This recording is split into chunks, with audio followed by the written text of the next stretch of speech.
Hey there, CASA. It's Alex, your summer intern here to talk to you about where you can find some news on what's going on in higher education.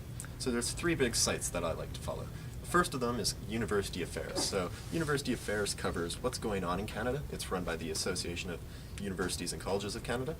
And in particular in there's one blog that I like to follow called Margin Notes. It's run by, and I'm going to probably botch his name, Léo Charbonneau. And he just kind of offers his perspective on what's going on across the nation.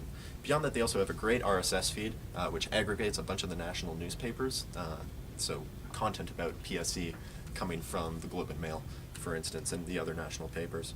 And they also offer a bunch of their own original content as well.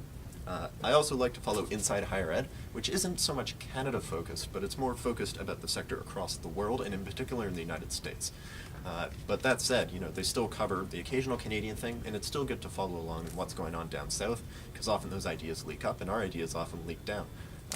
Even if you look up in there, you'll find the president of my alma mater, UBC, Professor Stephen Tooth, talking about how Canada has fared pretty well in comparison to the rest of the world, given the recession and how, because our schools are public and all that other kind of stuff. It's a good read, and you can check out the link to that article below.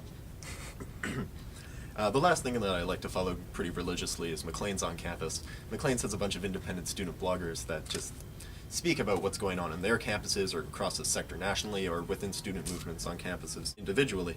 And occasionally McLain's also has some of their big name writers commenting on higher education things, and that all comes in through the McLain's online site.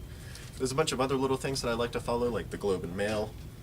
They have a Globe campus section in the Canadian University Press's Newswire and all those other kinds of things, and you can find out links and more information about all those in the rest of this post. So, from Alex the Intern, signing off.